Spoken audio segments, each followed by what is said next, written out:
Good evening. My name is Peter Resnicek from ShadowTrader.net, and this is another edition of the ShadowTrader Video Weekly for Sunday, December 6, 2020. A little bit of a more traditional video this week. We're going to be talking about the usual things that you're used to seeing from me, such as technical analysis, market profile, a little dip into gold and the dollar like I've been doing yesterday, and trade ideas. I have 5 fantastic ideas for you that I'd like to share with you, and without further ado, let's get into it. All right, let's kick it off with a little bit of TA here, technical analysis. We're going to rip through the majors. As I was alluding to in the introduction, new all-time highs in all majors, which doesn't really tell us much other than just that it's a go with, basically. Go with means you just stay with the trend and just kind of ride along with it, basically. There's not even really that much to do about it. You just kind of stay with it, right? No need to fight it. Don't be fading it. I don't think this is overbought. I think it's just a very measured, clean move up. There's no sort of blow off top activity where it gets very steep and parabolic like this. For the most part, it's just a slow grind higher. And remember, we are in December, and this is the month where things are generally bullish, and I wouldn't be surprised if things continue to just grind in this direction. NDX had a breakout this week above a key downtrend line and has had a slow sort of advance since then. So same thing, new all-time highs. And again, not overly extended from the 20 as of yet. And notice that also the last couple of days have really, most of the week has just been kind of a sideways grind. So again, there's really not been a whole lot of expansion. And I'll touch upon that more when we go into market profile. Russell has been the clear winner this week. I'm kind of kicking myself for not doing something in IWM, probably like right around here when we were consolidating. But honestly, just on fire. So small caps, maybe a potential risk on signal. They are a little bit overextended, I would say, from trend. So just be aware of that. You can see that whenever it gets to about that distance here, it's extremely overextended from trend. But that's the way I like to look at things, is basically how far above trend you are. And that's when you have a signal that you have a chance of rolling over. And last but not least, Dow Jones Industrial Average. This one I don't talk about a whole lot because it's really only 30 stocks. It's just such a narrow measure of the market. But I wanted to point out how the Dow is at all-time highs. It crossed 30,000, but more importantly, again, and this is pursuant to the comments I made on the other indices, it's not overextended. This is really just a large balance area that's just been grinding higher. So there's no reason why this can't really break strong to the upside, because really there's really no overbought type of situation there whatsoever. All right, let's get into a little bit of market profile. This is where you see a lot clearer that sort of slow grind balance activity. So you see these 3 days here, which were Tuesday, Wednesday, Thursday of this week. I pay a lot of attention to when value is overlapping and things like that. We also had some highs that had lack of material excess, where there wasn't really good excess. And these are the things basically that I've been telling people every morning in my Peter's Pre-Market Perspective. And what they do is they give us signals that the rally is probably not over. Remember, the rally should end on a bang and not a whimper. And when you see these this sort of lack of excess and this value just kind of holding, especially when that value is holding after a gap that didn't fill, and that's also a strong signal. These are all things that I talk about pre-market in my report, and I talk about them in live sessions in the weekly options advisory and with time spreads advisory as well. I talk about these sort of when what should happen doesn't things and what type of market generated information they give us going forward. And this week I was saying this is just giving us bullish signals, basically, that the market is telling us that it's status quo and that it's not going to come down, because if it did, right, this is the original gap here where we went like this between these two sessions, right? This is the original gap. And then notice when the gap fills, first of all, on the day of, it doesn't fill at all. It fills very little. The open is here at the green circle. And then the next trading day, what does it do? Well, it fills more, but it leaves this whole piece open. And again, this is the whole concept. I talk about this all the time of when what should happen doesn't. What should have happened here? Well, the gap should have filled, shouldn't it? I mean, you would think sellers would come back in and tag that prior high, but they didn't. And so the market basically sets up to go higher. So you have excess low basically that day, excess low again, and just off to the races. It just kind of keeps going. And finally on Friday we got value establishing a little bit higher. So there's definitely a few nuances to take away from this. Nothing major. I'm noting that there hasn't yet been expansion of range. And you can kind of look at that two ways. You know, some people may think, well, the market seems tired because it's rallying, but there should be expansion of range. I've found from experience that betting on that to fall down doesn't really work very well. And a lot of times you'll get this expansion of range later when you least expect it. You'll just be grinding, and then boom, you get a nice strong up day. So I don't read too much into that, basically, right? And so as far as the other stuff I mentioned, just continue to carry forward everything in your narrative. You've got the gap here, 42 to 32 roughly. You have virgin point of control on November 30th. That also, by the way, is another tell, is when you get a gap like this and it breaks away and you know you've left a point of control there without being tested, and then it just stays there as a virgin point of control. And remember, on a short-term basis, when there's not too many of them, these unfilled gaps and virgin points of control where the market never went back, they're bullish signs. It basically tells you that momentum traders are in control, buyers are in control, and the buyers aren't interested in coming back and tagging these high volume areas. It's only when these VPOCs start to stack up like 8, 9, 10, 11 that you start to think, okay, we're getting ahead of ourselves and there's potential signal for like that one good down day that kind of corrects a lot of days prior to it, right? These are the types of corrections that we've been seeing recently where it just happens over a couple of days. And anyway, the stacking up of the virgin points of control when it gets really big, and many of them, that's the signal for that. But I don't think we're there yet. That's really not the situation as of yet. All right, let's take a brief look at gold and the dollar, because I want to point out to everybody that I was really dead right on the dollar in terms of the dollar collapse. But the disappointing part about it is that even though I was dead right on the dollar collapse, I've been talking about this trend line forever, boom, it didn't really materialize in the up moving gold. So it didn't really help me all that much. If you look at gold, as all that was happening, gold was actually moving in correlation with the dollar instead of inverse correlation. So it's kind of strange. And this week was a good week for gold. It righted itself. So what's going to have to happen now is I'm probably going to leave this channel the way it is and just think of these bars here as just kind of an anomaly. And I'm still going to consider this somewhat of a bullish signal. I am not going to be entering anything new in gold. I'm still working on that same position that we've had in weekly options advisory forever. I talked about that in past videos where we had bad location on a long here. And since then, we've been selling options on either side of the market, puts and calls against it.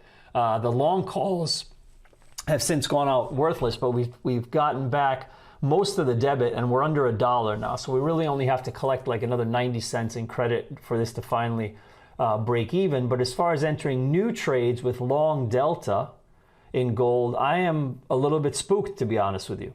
I'm going to just hold back. It seems like alternative currencies have taken a lot of the thunder. It doesn't seem to be correlating well with the dollar all that much. This week was bullish, but again, you're still really just stuck in this channel. So until we see a definitive move outside of this channel where I have multiple daily bars closing and kind of moving out of it, then I would be probably thinking of, okay, now I can target this area. I'll do something, maybe butterfly or whatever verticals against that area, then look at the next one and the next one. But until I see that, I think it's just kind of nothing to talk about as of yet. All right, let's get into the trade ideas. I have 5 for you, and I think you'll like them. I'm going to start it off with one everybody knows, Apple, a simple one. Nothing is simple, of course, in the markets, but Apple, I say it's simple just because everybody knows this stock, and it's a common one to talk about. And I like the move here above trend. I like the fact that we had, I should say, a number of consolidating days here and then a breakdown and a retest. We had a great trade in Apple in weekly options advisory playing this move here on a risk reversal where we were selling puts like this whole time here as we were coming up against this trend line. We did it multiple times. We were selling puts. All those went out worthless. And we had a call vertical of 121, 124 that we just got rid of on Thursday. That worked out well. And I would like to rinse repeat, to be honest with you. I think that Apple is backing off because it came close to this prior high. I like the volume pattern. Notice what happened on the green bars here and then the red bars where it pulled off a little. Notice how much less volume traded. So the volume pattern is looking good. And basically, I just think any pullbacks down to this 20 here are buyable. So I will potentially be setting up a new trade in this next week, depending on how it acts. All right. Next one is Shop, which is Shopify. Also broke trend recently. Had a nice rally up to this 1100. I didn't play this move, but there's another move coming, which is the breakout over the trend line. So it makes perfect sense that once the trend line was established, the first touch on the trend line backed away. So you had that move up and then down. And then somewhere in here between the 20 and the 50 is probably going to be a buy point for a retest. And obviously you can play the pullback or you can play the retest of this 1100 area and then set up a move to the 1200, I think, with some sort of a spread that way. I would probably play this as a risk reversal as well because I like the fact that you have support here. You have slightly higher support. So I think that these puts are safe. So, you know, if we get a little pullback, that's what I'd be thinking, probably short puts and then long call spread of some sort up in that direction. All right, next one is Adobe. Again, similar, where we're looking to break a downtrend to, this is the area. I know it didn't really touch, but I think that's kind of like the reason we backed off there because we're coming to the trend line. And then I've talked about this before, I think in past videos, where I like the sideways action and the break out of the sideways action. And again, here we just back off on Thursday and Friday because we're at the trend line. So eventually it can only back off so many times before it goes. And also I like the fact that you've got this big round number target because stocks generally like that, especially once you start to get up to like 490. Sellers seem to dry up because obviously it's a self-fulfilling prophecy and everybody is thinking about the same thing. The whole world is basically waiting for 500. So why would they sell? So that is what I'm thinking in Adobe. Amazon has been just really lackluster as of late, but that's actually a good thing because the stock tends to do the whole balance leads to excess type of move where it just balances and then leads to excess. So we are definitely in a balancing state now of Amazon. Balance, tried to break out of balance and failed. And we'll see if we can get excess. And obviously excess over this trend line would be the best situation. But I'm also thinking of another trade where if it stays weak, notice here is trend line and here is trend line. So I think that this could be a buy next week. And if we fail that, then the main trend line is here and that's the buy. That would actually be a pretty strong buy because you know we had support there before, and it ties in with the 3,000 whole number. It's similar to the way that what I just talked about in Adobe where people are waiting for 500 and they're not going to be sellers. There's also buyers waiting at these big round whole numbers. You can bet that there are lots of buy limit orders sitting on the books at 3,005, 3,003, 3,002, 3,001, you know, right around that number, there will be, you know, traders looking to get active. So I think it could be supportive. Last but not least is going to be Tesla. And I already have a trade on here with my weekly options advisory folks. I'll share that with you in 1 second. But notice that you had this pullback this week and the pullback just went nowhere. We had a trade on in weekly options where we were long the 520 puts, and then we were short 2 times the 500 puts in a ratio spread, looking to get that to expand. It didn't cost us anything to put it on. So the fact that the market didn't, you know, come into that area doesn't really matter because we didn't lose anything. That's one of the things that I absolutely love about ratio spreads so much is that you put them on for 0, and when you're wrong, you lose how much? It's a quiz. 0. So anyway, I think the stock is going higher here. Been added to the S&P 500, etc. And I like the way that these 2 last days of the week just went sideways so far. Here's what we have on so far. We are doing this risk reversal here. Let me just scroll this up.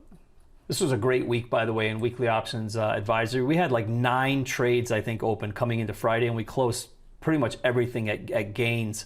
And we just had like these tiny little scratches here, lost 12 bucks, lost $5, and everything else was just phenomenal. So we really had a good week. But this is what we've got going on for next week, which we entered into today on Friday. Notice that we're using the December 11th series, and it's just a pretty simple risk reversal. selling 4 of these put ratios, which is bringing in 61 cents. It's the same put ratio that I just talked about in the video, where we're long 520s and short 500. So long, in this case, 4 units of 520 and short 8 units of 500. And you know that because it's, you know, the size is 4 here.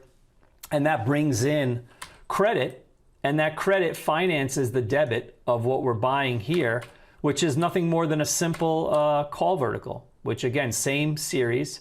And I'm looking at the 610, 620, and there's a little bit of a typo here that says 510, but it should say 610, 620.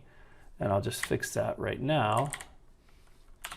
There we go. 610, 620 call vertical. So obviously looking for the breakout above the 600 level. And I figured that's a very kind of safe way to play it, because if it's going to break, it's going to go much higher. And because these call verticals are short duration of just next week, it won't take that many days for them to go to, you know, 80, 90 delta to be almost max value. Like if this stock is sitting at, say, 635, 640 by midweek next week, well, you know, a deep in the money call vertical 610, 620 is probably going to be 750 or $8, and I'd be fine with that.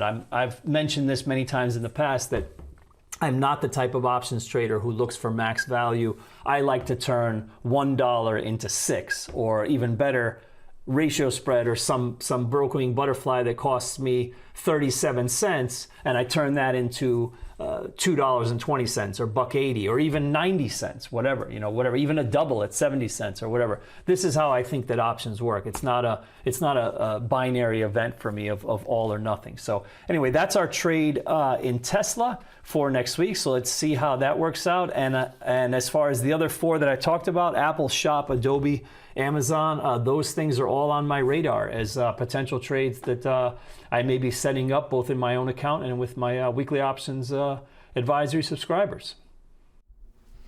And that's all for this week. Thank you as always for spending just a little bit of your weekend with me. So quick recap about what's going on in the markets here. As we were discussing, all majors at new all-time highs. So what does that mean going forward? My mentor in the market profile, Mr. James Dalton, always used to say, traders do what works until it doesn't. And that's what you should be doing. Don't try to fade this. Don't think it's overbought. Don't think you should be selling it because it's too high. You should be just going with it until the market tells us that it's not time to go with it anymore. All right? Quick reminder, if you want to check out some of the trade ideas that I put forth in this video and see how I navigate them or what I do with those symbols next week, I'm sure some of them are going to be in play in my weekly options advisory. Just hit the link down below, shadowtrader.net/options, $49 a month, no contract. You can cancel at any time. We have a fantastic new trading room software now. We're no longer just sending text. We have push notifications to phones. Really fantastic technology. I'm jumping on there quite often doing live sessions, etc. So definitely check us out. Once again, shadowtrader.net/options. The link is down below. On behalf of myself and the entire Shadow Trader team here in beautiful Philadelphia, Pennsylvania, I wish you good trading and good night. Damn, we should like have 5 minutes.